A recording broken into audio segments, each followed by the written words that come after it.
باب کیف یقبض العلم، علم کیسے قبض کر لیا جائے گا. جیسے پہلے میں نے بتایا کہ کتابیں تو نہیں ختم کر دی جائیں گی، علم کیسے ختم ہوگا پھر. وکتب عمر بن عبد العزیز، عمر بن عبد العزیز جو خلیفہ راشد نمبر 5 تھے، انہوں نے لکھا الی ابی بکر بن حزم، ابو بکر بن حزم کو، انظر دیکھو، ما کان من حدیث، جو بھی ہیں حدیث میں سے، رسول اللہ صلی اللہ علیہ وسلم، آپ صلی اللہ علیہ وسلم کی، یعنی آپ صلی اللہ علیہ وسلم کی احادیث میں سے دیکھو جو بھی ملے، فاکتبہ، ان کو اب لکھ لو. فانی خفت، کیونکہ مجھے ڈر لگ رہا ہے، دروس العلم، علم کے مٹ جانے کا، وذہاب العلماء، اور علماء کے چلے جانے کا، کہ علماء ختم ہو جائیں گے. ولا يقبل، اور نہ قبول کی جائے گی، الا حدیث النبی صلی اللہ علیہ وسلم، مگر حضور صلی اللہ علیہ وسلم ہی کی حدیث. یعنی تم جب لکھو تو سب ادھر ادھر کی باتیں مت لکھنا. کیا لکھنا؟ آپ صلی اللہ علیہ وسلم کی حدیث. وَلْيَفْشُ الْعِلْمَ، اور چاہیے کہ وہ پھیلائیں علم کو. کون پھیلائیں؟ علماء حضرات، یعنی دوسروں کو دیں. افشاء ہوتا ہے ظاہر کرنا. وَلْيَجْلِسُوا، اور چاہیے کہ بیٹھیں. حَتَّى يُعَلَّمَ، یہاں تک کہ سکھا دیا جائے، ہر وہ شخص من لا يعلم، جو خود نہیں جانتا. فإن العلم، کیونکہ علم لا يهلك، نہیں ہلاک ہوتا، حتى يكون سرا، یہاں تک کہ وہ سری ہو جائے، چھپا دیا جائے، یعنی اس کو ظاہر نہ کیا جائے. اس سے کیا بات پتہ چلتی ہے کہ علم کیسے جائے گا. پہلے بھی اس پہ بات ہوئی نا کہ قیامت کے قریب علم ختم ہو جائے گا. علم ختم ہونے کی ایک وجہ تو یہ ہوگی کہ ایسی کتابیں ہی اویلیبل نہ ہوں. جیسے مثال کے طور پر آپ دیکھیں کہ اب بھی آپ کسی کتابوں کی دکان میں جائیں تو سامنے کیا میگزین نظر آتے ہیں آپ کو، کون سی چیزیں زیادہ بکتی ہیں آپ سب کو پتا ہے. اس طرح کی کتابیں تو کوئی نہیں خریدتا. اور اب بھی شاید آپ کہیں بخاری لینے گئی ہو تو انہوں نے جھاڑ پھٹک کے آپ کو پرانی کتابوں میں سے نکال کے دی ہو، کہ کوئی لیتا ہی نہیں. ایک تو یہ وجہ ہوگی کہ اس چیز کا شوق ہی نہیں ہوگا، کوئی خریدے بیچے گا ہی نہیں، لہٰذا اس طرح کی کتابیں لکھی بھی نہیں جائیں گی. کیونکہ اس زمانے میں بھی کیا ہوا کہ صحابہ کرام یہ کے بعد دیگرے فوت ہو رہے تھے، علماء جا رہے تھے، تو عمر بن عبد العزیز کو فکر ہوئی کہ یہ علم مٹ جائے گا، لہٰذا انہوں نے کیا کہا کہ اسے لکھ لو، اس کی حفاظت کرو، یعنی لکھ کے حفاظت کرو، ریکارڈ کر لو اس کو، علماء کے ساتھ وہ چیزیں قبر میں نہ چلی جائیں. دوسرا کیا حکم دیا گیا کہ وَلْيَفْشُ الْعِلْمَ، علم دوسروں تک پہنچائیں. وَلْيَجْلِسُوا، اور چاہیے کہ علماء بیٹھے رہیں. کب تک اپنی مسندوں پہ بیٹھے رہیں؟ یعنی لوگوں کے لیے اویلیبل رہیں. حَتَّى يُعَلَّمَ مَن لَا يَعْلَمُ، یہاں تک کہ علماء سکھا دیں ان کو جو نہیں جانتے. یعنی جب تک آخری بندہ نہ پڑھ جائے اس وقت تک ان کا فرض ختم نہیں ہوتا. اور اب ہمارے ہاں کیا ہوا کہ علم صرف رہ گیا چند جگہوں پہ، اور لوگوں نے اس کو پھیلانا بند کر، جس نے سیکھا اس نے وہی کتاب بند کر کے رکھ دی. ایک اور بڑی مشکل یہ ہوئی کہ لوگوں نے یہ علم دنیا کمانے کے لیے حاصل کرنا شروع کر دیا. مثلاً آپ نے دیکھا ہوگا کہ بہت سے بچے قرآن پاک جو حفظ کر رہے ہوتے ہیں، حفظ کر چکتے ہیں، اس کے بعد ایسے کام کاروبار شروع کر دیتے ہیں جن سے حفظ کا کوئی تعلق نہیں ہوتا، جس کے نتیجے میں کیا ہوتا ہے وہ قرآن یاد کر کے بھی بھول جاتے ہیں. ایسی بہت سی مثالیں آپ کو مل سکتی ہیں. ٹھیک ہے، ہر شخص تو اس مقام یا علم کی اس حفاظت کے لیے اویلیبل نہیں ہو سکتا. اگر سارے یہ کام کرنے لگ جائیں تو پڑھے گا کون؟ یہ تو نہیں ہو سکتا، اور پاسبل بھی نہیں. اللہ تعالیٰ نے مختلف لوگوں کو مختلف کاموں کے لیے پیدا کیا ہے. لیکن ہر معاشرے کے اندر، جیسا کہ قرآن پاک میں بھی آتا ہے کہ ہر گروہ کے اندر کچھ لوگ ایسے ہونے چاہیے، ایک جماعت تو ایسی ہونی ہی چاہیے کہ جس کا کام کیا ہو کہ وہ اپنے آپ کو وقف کرے سیکھنے کے لیے اور سکھانے کے لیے. اب آپ دیکھیں کہ حضرت ابوبکر صدیق رضی اللہ تعالیٰ عنہ حضور صلی اللہ علیہ وسلم کے ساتھ بڑا عرصہ رہے، سب سے طویل صحبت ہے آپ کی، سب سے کم روایات ہیں آپ کی، بہت تھوڑی احادیث روایت کی. کیوں؟ ایک تو آپ کے 2 سال بعد ہی فوت ہو گئے، دوسرا یہ کہ وہ 2 سال بھی علم کے لیے نہیں، حکومت کے لیے آپ کے وقت لگ گیا، لہذا وہ علم آپ کے ذریعے امت کو بہت کم پہنچا، مگر آپ کی بیٹی کے ذریعے بہت پہنچا، حضرت عائشہ کے ذریعے.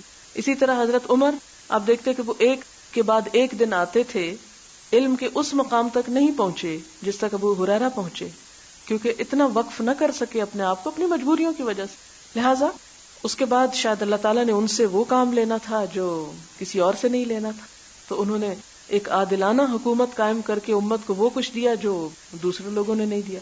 اسی طرح آپ نے حضرت عبداللہ بن عباس کو اپنے ساتھ چمٹا کے ان کے لیے علم کی دعا کی، حضرت ابو ہریرہ کے لیے کی، عبداللہ بن مسعود کی تعریف کی. تو ہم یہ دیکھتے ہیں کہ سارے لوگ جو وہاں سیکھ رہے تھے سارے علماء نہیں بن گئے تھے، صحابہ کرام میں سے بھی، لیکن ایک بڑا گروہ نکلا جس نے پھر اپنی زندگیاں وقف کی. یہ فرض کفایہ ہے، اگر کچھ لوگ بھی وقف کر دیں تو باقیوں کا بھی فرض ادا ہو جاتا ہے، لیکن اگر سارے ہی چھٹی کر جائیں تو پھر باقی لوگ بھی گناہگار ہوتے ہیں. یعنی وہ معاشرہ پھر اجتماعی طور پر گناہگار ہوتا ہے جس میں علم سیکھنے سکھانے والے نہ موجود ہوں. اس لیے ان سنتوں کو زندہ کرنے کی ضرورت ہے، مگر یہ چیز بڑی قربانیاں مانگتی ہے، قربانیوں کے بغیر یہ کام نہیں ہو سکتا. اور وہ پھر کہتے ہیں کہ فَإِنَّ الْعِلْمَ لَا يَهْلِكُ حَتَّى يَكُونَ سِرًّا، کہ علم اس وقت ہلاک ہوتا ہے، ختم ہوتا ہے جب وہ چھپا دیا جائے، کتابوں میں بند پڑا رہے اور اس کو پڑھنے پڑھانے والے لوگ نہ ہوں. حدثنا العلاء ابن عبد الجبار قال حدثنا عبد العزيز بن مسلم عن عبد الله بن دينار بذلك يعني حديث عمر بن عبد العزيز الى قوله ذهاب العلماء، یعنی یہ حدیث ایک دوسری سند کے ساتھ بھی آئی ہے. حدثنا اسماعیل بن ابی اویس قال حدثني مالك عن هشام بن عروة عن ابيه عن عبد الله بن عمرو بن العاص قال سمعت رسول الله صلی اللہ علیہ وسلم يقول، قولی حدیث ہے، ان اللہ، بے شک اللہ تعالی، لا يقبض العلم، نہ قبض کرے گا علم کو، انتزاعا چھین کر، ينتزعه من العباد، کہ چھین لے گا اس کو بندوں سے. یعنی علم قبض کیا جائے گا قیامت کے قریب، ایسے نہیں ہوگا کہ لوگ پڑھا رہیں گے اور ان سے چھین لیا جائے گا، بند کرو کتابیں، اٹھ جاؤ یہاں سے، یہ نہیں ہوگا. ولكن يقبض العلم، وہ چھین لے گا علم بقبض العلماء، علماء چھین کر.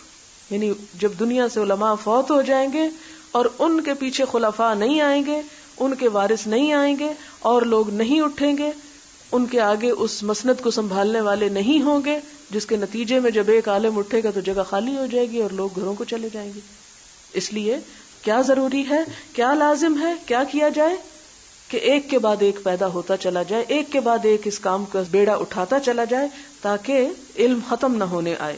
پھر فرمایا حتی، یہاں تک کہ اذا، جب، لم یبق، نہ وہ باقی رکھے گا، کون؟ اللہ تعالی، عالمن، کسی ایک عالم کو، یعنی کوئی ایک بھی نہ بچے گا، سب کو فوت کر دے گا. اتخذ الناس، تو بنا لیں گے لوگ، رؤوسن، سردار، جہالن، جاہلوں کو، پھر جاہلوں کو اپنا سردار بنا لیں گے، اپنا لیڈر تسلیم کر لیں گے. فسئلوا، پھر وہ پوچھے جائیں گے، یعنی ظاہر ہے کہ لوگوں کے مسائل تو ہوں گے. فافتوا، تو یہ جاہل فتوے دیں گے، بغیر علم، بغیر علم کے، ظاہر ہے کچھ پڑھا ہی نہیں، کچھ پتہ ہی نہیں. اب لوگوں کے سامنے اپنی وقار کو قائم رکھنا ہے، لہٰذا اس کو قائم رکھنے کے لیے وہ جہالت پہ مبنی فتوے دینے لگیں گے. سندھ میں مجھے معلوم ہوا کہ بعض ہندو ٹیچر اسلامیات لازمی پڑھاتے ہیں، پھر اس پر اللہ بھلا کرے کسی خاتون کا وہ درس میں سے انہوں نے وہاں کے گورنر کو لکھا، وہاں کے گورنر نے پھر محکمہ تعلیم کے لوگوں کو لکھا اور اس معاملے کی اب پوری تحقیق ہو رہی ہے. تو بعض اوقات ایک بات کسی مجلس میں کر دینا بڑے فائدے کی ہو جاتی ہے. تو یہ آپ صلی اللہ علیہ وسلم کی ایک پیشن گوئی، کس طرح سچ ہمارے اپنے اسلامی جمہوریہ پاکستان میں پوری ہوتی نظر آتی ہے کہ جب ظاہر ہے کہ اسلامیات پڑھیں، ہم کیوں پڑھیں، اور تو ایک حقیر سا کام نظر آتا ہے. اسلام پڑھیں، قرآن پڑھیں، حدیث پڑھیں، ہم تو بیکورڈ کہلائیں گے. لہٰذا جب ہم نہیں کریں گے اور صرف سلیبس بنا بنا کے اور پالیسیز بنا بنا کے چھوڑ دیں گے تو نتیجہ کیا ہوگا کہ وہی علم مسلمان جاہلوں کو چھوڑ کر غیر مسلموں کے ہاتھوں پہنچ جائے گا. اور یہ بھی آپ دیکھیں کہ یہ بھی ہوتا ہے کہ ہمارے اسلامی دنیا میں ایسی ریسرچ فیسلٹیز، ایسے لوگ، ایسی لائبریریز، ایسی کتابیں موجود نہیں جہاں بیٹھ کے لوگ ریسرچ کا کام کر سکیں، اور ہم جیسوں کو ایسی جگہوں پہ جا کے کام کرنا پڑتا ہے کہ جہاں وہ سارے وسائل موجود ہیں لیکن علماء نہیں. تو یہ بھی ایک آفت ہے ہماری، ایک مصیبت ہے. اور علامہ اقبال کا وہ شعر آپ کو یاد ہوگا، جو دیکھیں کتابیں اپنے آبا کی، یعنی یورپ میں، تو ہوتا ہے دل سی پارا. بہرحال جو بھی ہے آپ شعر کو پڑھ لیں، آپ کو یاد ہی ہوگا، جس کا مفہوم یہ ہے کہ جب ہم اپنے آبا و اجداد کی کتابیں یورپ میں دیکھتے ہیں، یورپ کی لائبریریوں میں، کیونکہ مسلمانوں کے ہاں تو جہالت اتنی عام ہوئی کہ ان کے بچوں نے وہ کتابیں بھی بیچ ڈالی. جیسے وہ پرانی کتابوں کی دکانیں ہیں، وہ لاہور، انارکلی اور ادھر بھی باہر آپ کو پھٹوں پہ پڑی مل جائیں گی. تو جب گھر میں عالم نہ رہے اور نسلوں میں علم ختم ہو جائے تو پھر وہ کتابیں تو ایک بوجھ ہو جاتی ہے نا، اٹھا کے بیچ دی گئی. اور انگریز جو تھے، بڑی عقل مند قوم تھی، انہوں نے ان سب کو اٹھایا اور کوڑیوں کے بھاؤ لے گئے. اور اب وہ کئی پاؤنڈ کا ٹکٹ لگتا ہے ان کو صرف دیکھنے کے لیے، کیونکہ میں خود ذاتی ایکسپیرینس سے اس سے گزری ہوں. ایک لائبریری کو استعمال کرنے کے لیے اتنے پاپڑ بیلنے پڑتے تھے، اتنے کارڈ بنوانے پڑتے، رجسٹریشن لینی پڑتی، پیسے لگانے پڑتے، پھر جا کے موقع ملتا کہ ہم ان مخطوطات کا نظارہ کر سکیں. اور بعض اوقات لٹرلی آنکھوں میں آنسو ہوتے تھے یا اللہ یہ چیزیں ہماری اور یہاں آ پڑی ہیں اور ہم اتنے خوار ہو رہے ہیں کہ اپنے ملک میں اور اسلامی ممالک میں کام کرنے کی بجائے یہاں ذلیل و رسوا ہوتے پھر رہے ہیں. لیکن اللہ تعالیٰ کے فیصلے غلط نہیں ہوتے. میں یہی سوچتی تھی کہ اگر یہ کتابیں اس وقت کسی بھی مسلمان ملک میں ہوتی تو یہ بھی ضائع ہو چکی ہوتی. ہم نااہل تھے کہ ان کتابوں کی حفاظت نہ کر سکے. اللہ تعالیٰ نے کسی غیر مسلم قوم سے ان کی حفاظت کا کام لیا کہ خاص ٹیمپریچر پہ ان کو مینٹین کیا جاتا ہے, رکھا جاتا ہے کہ ان کو کیڑا نہ لگے, وہ ختم نہ ہو جائیں, اور ان کی حفاظت کے لیے بے شمار طریقے اختیار کیے گئے. اور اس کے بعد مجھے مصر جانے کا اتفاق ہوا, جہاں جامع ازہر میں اس علم کی مجلس میں جمعے کے روز یہ بات کری کہ جامع ازہر میں مخطوطات کا اتنا برا حال تھا کہ چوہوں کا پیشاب تک دیکھا گیا کتابوں پہ, اور الماریاں کتری ہوئی اور چیزیں, اور یعنی برا حال تھا. تو پھر اللہ تعالیٰ کا فیصلہ بے لاگ ہے نا, کہ وہ اگر ہم نہیں حفاظت کریں گے تو اللہ تعالیٰ نے اپنے دین کا کام لینا وہ کسی سے بھی لے لے گا, وہ کسی غیر مسلم سے بھی لے لے گا. کیونکہ بہت سے لوگ یہ پوچھتے کہ وہاں کیا کرنے گئے تھے آپ, تو شاید آپ کو اس سے تھوڑا سا اندازہ ہو جائے. تو یہاں پر اسی چیز کے بارے میں بتایا گیا کہ فسئلوا, پھر لوگ مسئلے پوچھیں گے, کیونکہ زندگی میں ہر انسان کو ضرورت پڑتی ہے دین جاننے کی. تو دین والا بتانے والا کوئی نہیں ہوگا تو جاہل لوگ بغیر علم کے فتوے دیں گے, فضلوا, خود بھٹکیں گے, وأضلوا, اور دوسروں کو بھی بھٹکائیں گے, اور علم کی بجائے جہالت کو امام بنا لیا جائے گا. مراد یہ ہے. قال الفربری, فربری کہتے ہیں حدثنا عباس قال حدثنا قتیبۃ حدثنا جریر عن ہشام نحوہ, کہ اس سند سے بھی یہ بات ہم کو معلوم ہوئی ہے. باب هل يجعل للنساء يوما على حدة في العلم, سوال یہ پیدا ہوتا ہے کہ کیا بنایا جائے للنساء, عورتوں کے لیے, یومن, ایک خاص دن, علیحدۃ, علیحدہ. یہ جو علیحدہ ہمارا وہی علیحدہ اردو والا ہی ہے, فی العلم, علم کے معاملے میں. کیا عورتوں کو ایک خاص الگ دن تعلیم دینے کی اجازت ہے؟ کیا ایسا کیا جا سکتا ہے؟ اس کی دلیل. حدثنا آدم قال حدثنا شعبۃ قال حدثني ابن الأصبهاني قال سمعت ابا صالح ذکوان يحدث عن ابی سعید الخدری قال قال النساء للنبی صلی اللہ علیہ وسلم.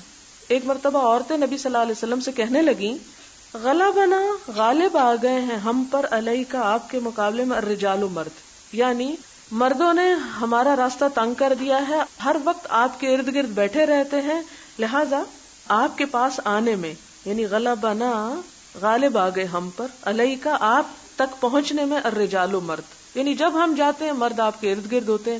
ہمارے کچھ ایسے سوال ہوتے ہیں, ایسے مسئلے ہوتے ہیں جو ہم مردوں کے سامنے نہیں پوچھ سکتے, تو ہم کیا کریں؟ فجعل لنا یوما, بنا دیجئے ہمارے لیے ایک دن, یعنی خاص, من نفس کا, اپنے کنوینئنس کے مطابق, اپنے نفس سے, یعنی اپنے فیصلے سے, جو آپ چاہیں کر دیں. فوعدہن یوما, تو آپ صلی اللہ علیہ وسلم نے ان سے وعدہ کیا, کن سے؟ عورتوں سے, یومن, ایک خاص دن کا. لقیہن, ملاقات کی ان سے, فیہ, اس میں, یعنی صرف عورتوں کی وہ مجلس تھی جس میں آپ صلی اللہ علیہ وسلم تشریف لے گئے. فوعظہن, ان کو واز کیا, وامرہن, اور ان کو حکم دیا, یعنی احکامات بتائے. فکان فیما قال لہن, تو جو کچھ آپ نے ان سے فرمایا تھا اس میں سے تھا, ما من کننا, جو بھی تم میں سے, یا نہیں تم میں سے, امرأتن, کوئی عورت, تقدم, آگے بھیجے گی, ثلاثتن, 3, من ولدہا, اپنے بچوں میں سے, الا, مگر, یعنی اگر کوئی عورت اپنے 3 بچے اپنے سے آگے بھیج چکی, یہ محاورتاً بات ہو رہی ہے کہ اگر کسی عورت کے 3 بچے فوت ہو گئے, الا کان لہا حجابن, مگر یہ کہ ہوں گے وہ بچے اس کے لیے آڑ, حجاب, من النار, آگ سے, یعنی وہ بچے قیامت کے دن اس کو آگ میں جانے سے بچائیں گے. اور یہ کیوں؟ اس لیے کہ ایک عورت کے لیے اس کے بچے کا مرنا انتہا درجے کا صدمہ ہے, یعنی اولاد کا غم. لیکن اگر کوئی عورت اولاد کے مرنے پہ صبر کرتی ہے, 1 نہیں 2 نہیں 3 مر گئے اس کے, تو قیامت کے دن اس کو کیا صلہ ملے گا, کیا اجر ہوگا, کہ اللہ تعالیٰ ان بچوں کو اس عورت کے لیے جہنم سے بچاؤ کا ذریعہ بنا دیں گے. فقالت امرأتن, تو ایک عورت بولی, وسنتین, اور 2, یعنی شاید اس کے 2 بچے ہوں جو مر چکے ہوں, تو کہنے لگی اگر 2 ہوں تو پھر کیا ہوگا. فقال وسنتین, آپ نے فرمایا اور اگر 2 بھی ہوں تو ان کا بھی یہی معاملہ ہوگا. اور ایک روایت میں ہے اگر 1 بھی بچہ مر جائے اور وہ اس پر صبر کرے تو اس کا بھی یہی حکم ہے. یہاں تک کہ آپ نے یہ بھی فرمایا کہ اگر کوئی بچہ ضائع ہو جائے, یعنی مکمل پیدا ہونے سے پہلے ہی مس کیریج ہو جائے تو وہ بچہ بھی اپنی ماں کے لیے کہتے ہیں کہ وہ اپنے ناف یا نال کہتے ہیں جس کو، کہ اس کے ذریعے اپنے ماں کو کھینچے گا، یعنی جس کی ماں کے پیٹ میں ہی ڈیتھ ہو گئی مثلا. حدثنا محمد بن بشار قال حدثنا غندر قال حدثنا شعبہ عن عبد الرحمن بن الاصبہانی عن زکوان عن ابی سعید الخدری عن النبی صلی اللہ علیہ وسلم بهذا وعن عبد الرحمن بن الاصبہانی قال سمعت ابا حازم عن ابی ہریرہ قال ثلاثة لم يبلغ الحنث، تین ایسے بچے جو نہ پہنچے ہوں حنثا گناہ کی عمر کو، یعنی بالغ نہ ہوئے ہوں. ہنس گناہ کو کہتے ہیں، یعنی جو بچے ابھی نافرمانی کی عمر کو نہ پہنچے وہ زیادہ پیارے ہوتے ہیں. آپ دیکھیں چھوٹے چھوٹے بچے معصوم ہوتے ہیں، وہ خدا نہ خواستہ مر جائیں تو زیادہ دکھ ہوتا ہے، اگرچہ جوان کا بھی ہوتا ہے لیکن چھوٹے بچوں کا ذکر ہے خاص طور پر اس میں. باب من سمع شیئا، باب جو کوئی سنے کوئی بات فراجع پھر دوبارہ پوچھے حتی یعرفہ یہاں تک کہ اسے سمجھ جائے، تو کیا اس کی اجازت ہے؟ یعنی ایک دفعہ بات سنی نہیں سمجھ آئی پھر اس نے کیا کیا، دوبارہ سوال کر دیا، تو کیا وہ سوال کیا جا سکتا ہے؟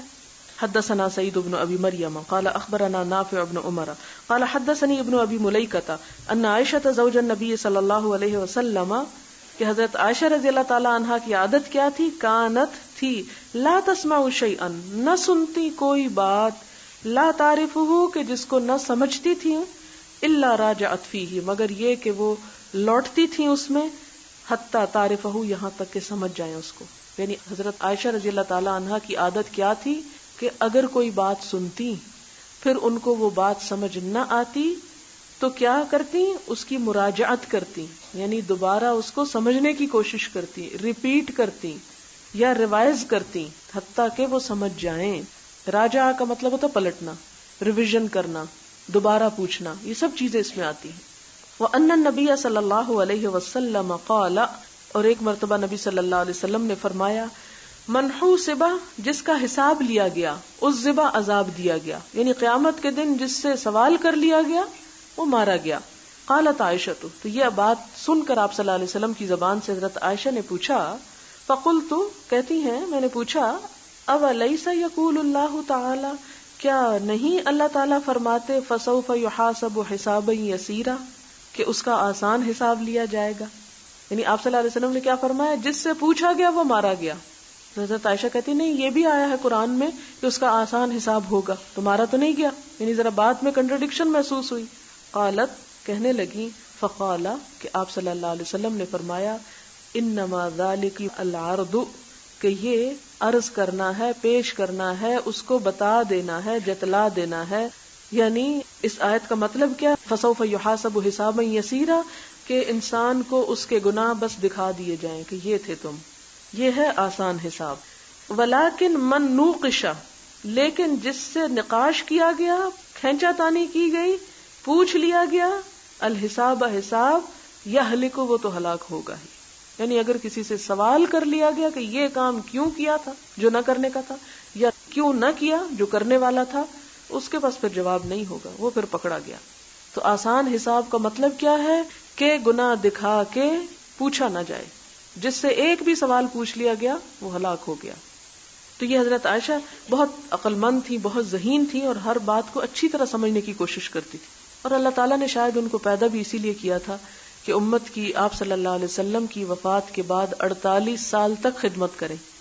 بہت نوجوان عمر کی تھی جب آپ کے ساتھ شادی ہوئی اور آپ صلی اللہ علیہ وسلم کی وفات بھی ہو گئی. اس کے بعد نہ ان کے بچے تھے، نہ کوئی اور ان پہ ذمہ داری تھی. تو جتنا علم وہ سمجھ چکی تھی، جان چکی تھی، حاصل کر چکی تھی، پھر انہوں نے آئندہ زندگی اس کو سکھانے کا اہتمام کیا، عورتوں کو بھی اور مردوں کو بھی.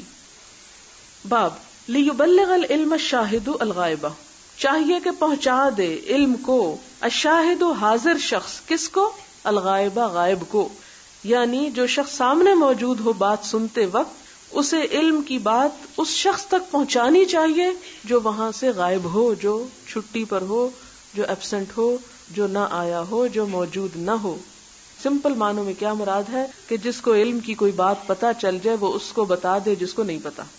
قالہ ابن عباس، یہ ابن عباس کا قول ہے، ان نبی صلی اللہ علیہ وسلم، آپ صلی اللہ علیہ وسلم سے، یعنی آپ کی روایت ہے. حدثنا عبد الله بن يوسف قال حدثني الليث قال حدثني سعيد عن ابي شريح انه قال لعمرو بن سعيد کہ شریح نے عمرو بن سعید کو کہا، عمرو بن سعید مدینے کے حاکم تھے، وہوا اور وہ یبعثو بھیج رہے تھے البعوث لشکر الی مکہ مکہ پر چڑھائی کے لیے. یعنی ایک وقت آیا کہ جب عمرو بن سعید جو مدینے کے حاکم تھے انہوں نے مکہ پر چڑھائی کے لیے فوج بھیجی.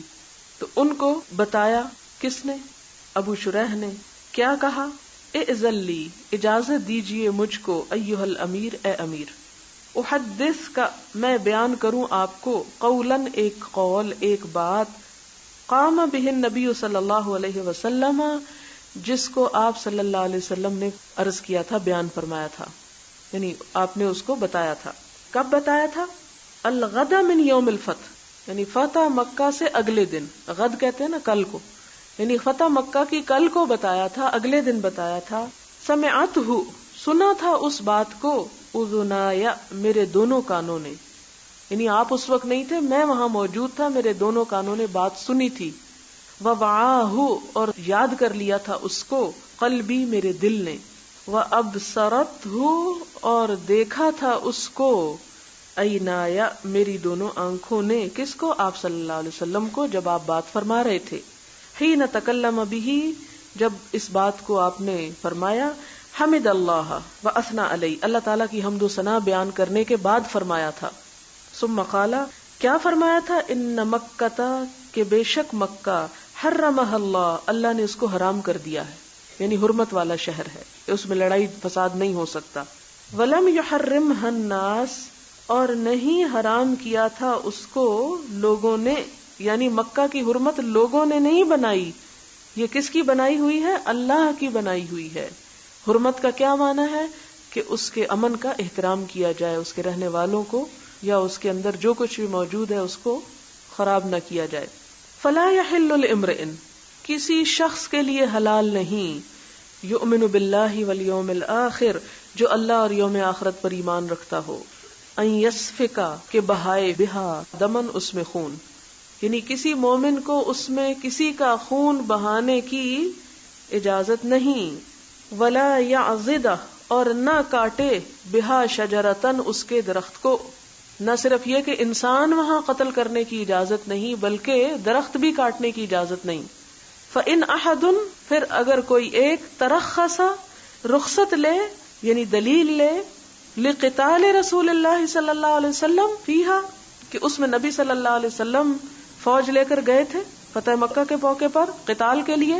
فقولوا، تو جواب دیا کرو، یعنی وہ چونکہ حدیث سنا رہے تھے تو سننے والا یہ دلیل بھی لا سکتا تھا، دیکھو حضور صلی اللہ علیہ وسلم بھی تو لشکر لے کے گئے تھے جنگ کرنے کو، ہم کیوں نہیں کر سکتے؟ تو اس کو کیا کہو؟ ان اللہ قد اذن لرسولہ، کہ اللہ نے اپنے رسول کو خاص اجازت دی تھی. ولم یأذن لکم، اور اللہ تعالیٰ نے تم کو اجازت نہیں دی ہوئی. وانما اذن لی، اور بے شک اجازت دی گئی مجھ کو. کون مجھ کو؟ حضور صلی اللہ علیہ وسلم کو. فیہا، اس میں، ساعتن، ایک گھڑی کی، من نہارن، دن کی، یعنی ایک خاص وقت کے لیے وہاں قتال کی اجازت دی تھی، لڑائی کی یا قتل کرنے کی، یا ایک خاص مدت مراد ہے. ثم عادت، پھر لوٹ آئی، حرمتہا، اس کی حرمت، الیوم، آج، کا حرمتہا بالامس، اس کی کل جیسی حرمت کی طرح. یعنی وہ تھوڑا سا وقفہ تھا، تھوڑی سی مہلت دی گئی تھی آپ صلی اللہ علیہ وسلم کو کہ اس میں انتقام جس سے لینا چاہے لے لیں، اور اس کے بعد پھر منع کر دیا گیا تھا ہمیشہ کے لیے. اور آپ صلی اللہ علیہ وسلم نے یہ بھی فرمایا تھا، وَلْيُبَلِّغِ الشَّاهِدُ الْغَائِبَ، کہ یہ بات جو یہاں کھڑے سن رہے ہیں لوگ، سب لوگوں کو پہنچا دیں جو غائب ہیں. شاہد غائب کو پہنچا دے، لفظی ترجمہ. فقیل لأبی شریح، تو ابو شریح سے کہا گیا، ما قال عمرو، عمر نے اس کا کیا جواب دیا؟ قال انا اعلم منک یا ابا شریح، عمر یہ کون سے ہیں جو لشکر بھیج رہے تھے؟ لشکر کس لیے بھیج رہے تھے؟ آپ کو معلوم ہے کہ مکہ کے لوگوں نے عبداللہ بن زبیر سے بیعت کر لی تھی جو حضرت اسماء کے بیٹے تھے، اور عمر بن سعید یزید کی طرف سے مدینہ کا حاکم تھا.